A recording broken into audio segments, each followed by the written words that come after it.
So our first topic that we'll get into, what for you guys is a deal breaker when it comes to not buying a game? Like, okay, like I could put up with some other things. I'm hearing this, like, all right, I'll still give it a shot. But if I hear this, I'm probably not finna buy this game. Like it's old if they've lost me. So what's some stuff? Well, Mr. Gamerlift made sure he already gave his opinion in the chat about it. But we'll give it here. So starting with you, Mr. Gamerlift. Clear my throat so y'all can hear my audibles clearly. So when it comes to a game, and I mean this, this could be fighting game or just in general related. The game got to work properly.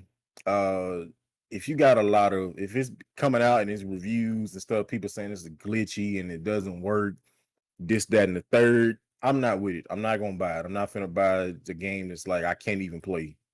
Case in point, a game that I railed on hard when it came out, and I mean, look, it was proven. Everything I said was true about the game. Outriders. Again, I played the demo, and I could tell like this game doesn't feel like it's fully finished.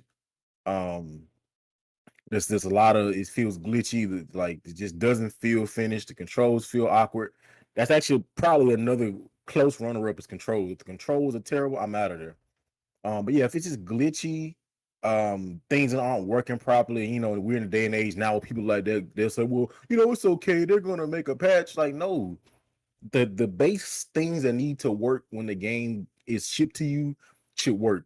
Like the game should work properly. You can play it, it shouldn't be crashing on you, it shouldn't be all these glitches and stuff. The game should work properly at the minimum. So that's for me. That's what I would say. A game working properly and the controls. If those aren't right, it's like then what's the point? What am I doing here? If I can't play the game, that's when you buy a game, you buy a game to play it, right? So if you literally can't play the game, I think, I'll deal with like the graphics don't have to be the best, because sometimes art style wins over like the technical aspect of the graphics. Like Bloodborne is a perfect example. The game doesn't look the best like technology wise. Like if you look at like the character models and the faces, it's pretty bad. It's kind of terrible.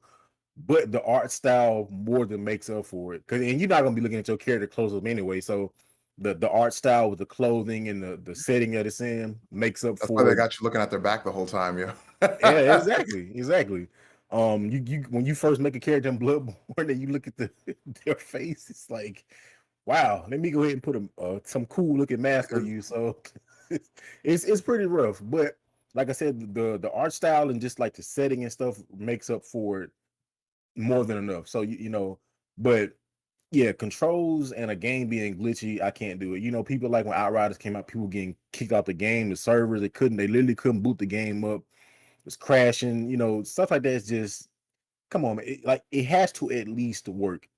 That's just basic fundamental, like the grounding of a game. If I can't play it, like I can't even experience the game.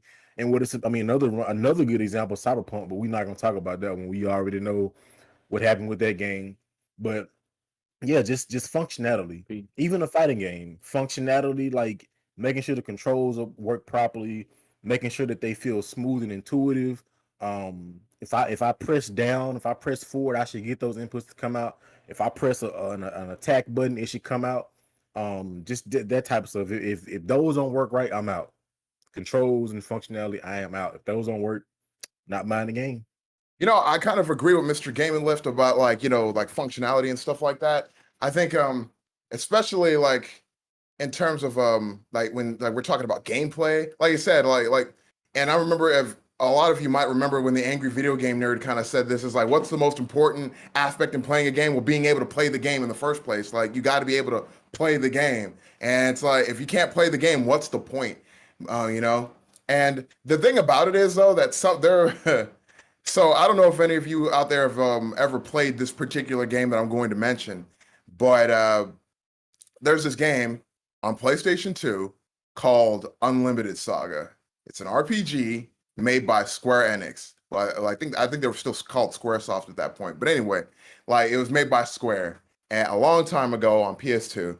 And that game, gameplay wise, in my opinion, and the opinion of a lot of people, is absolute trash. And I think and the reason I mentioned this game is because this is an exception to the rule, because it's almost in their like the way that they made that game. Like instead, it's like it uses a real system, and then like they added all this extra garbage into it that just made it impossible to play properly, in my opinion, unless you are very extremely dedicated. But let's be honest, you could apply that to any game that has bad gameplay mechanics. Unless you are, there are people who go through whole games like that have really bad game mechanics from start to finish, and they'll play the whole game, and you'll be like, why did you subject yourself to that torture? I don't understand. Anyway, well, Unlimited Saga is an exception because almost everything else about that game is perfect. Almost everything except for like the music is ridiculously good. I mean, the music in that game is so great.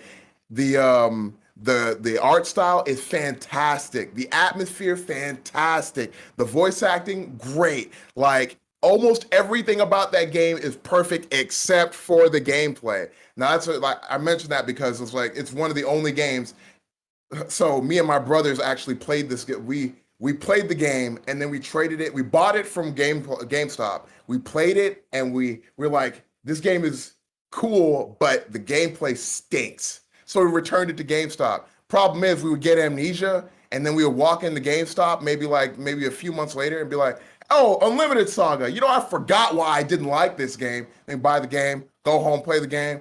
Oh, that's right. This game is trash. Then you take it back to GameStop and then you maybe a year later, oh, Unlimited Saga. You know what? I forgot why I didn't like this game. Let me take it. Oh my God, that's right. This game is trash. So, even in that case, man, like I loved everything about that game. But the gameplay mechanics were so annoying, so ridiculous. Like it was like the game was made to frustrate you, and it just wasn't. I'm not even going to get into all the extra stuff that goes into that with like the little tabletop stuff and then like the traps. And then it's like you have like the health and you got, I got like 800 health, but I got 5 life points. So an enemy can hit you for 5 health, but they can hit you for 2 life points. So you can have 300 health and they hit you for 1 life point and you die. That's it. Like if they do that to your main character, if they kill your main character, you lose the game. It's game over. That's game over. You lose a game. Like that's it. God forbid. You're like, and the thing about it is, it's like the game didn't need to be like that. And it's like Square Enix makes like these crazy, like even like what was it? The Last Remnant? What were they thinking? It's like, oh yeah, like what we're gonna do here, if we're gonna make a game where instead of actually having real commands see, Mr. Gaming Lift, that face you made, exactly. That was me like during most of that game, and especially during the Last Remnant. Oh, what we're gonna do is we're gonna have like the commands that you can do to fight the enemies, but instead of having the actual commands, we're just gonna have them say quotes that like kind of like give you an idea of what they're going to do. It's like, oh, bring them back no matter what. Okay, why don't we just say revive my friends? Oh, okay, why don't you do this? It's like just put the thing that they're going to do here. Just put the exact thing so I know what they're going to do. And it's like you don't even really get to choose. Like the end of they're just like, okay, so I'm going to do this, and everybody else attack. It's and then they have like that's another thing where they have like the game mechanic where it's made to frustrate you because the more you fight, the more enemies you fight, the better you do. The game is like, oh, so you think you're tough now, huh? You think you're tough? We're going to ramp up the difficulty. The thing about that is like I didn't realize that till almost the end of the game, and I was in a secret dungeon that I couldn't get out of. So basically, I had no choice but to continue going down into the thing. And every time the game is going like, oh, okay, I will be surviving barely by the skin of my teeth. And the game's like, oh, okay, so you think you're tough, huh? We're going to ramp up the difficulty some more. It's like, oh, man, you know what? I could go on and on and on about that. But that's my initial thing. Like, yeah, man, gameplay mechanics and stuff like that. If I ever hear anybody make a game like Unlimited Saga, I might actually like catch a flight somewhere. I might actually catch a flight to corporate headquarters. I'll be like, you did it again! You did it again! All right.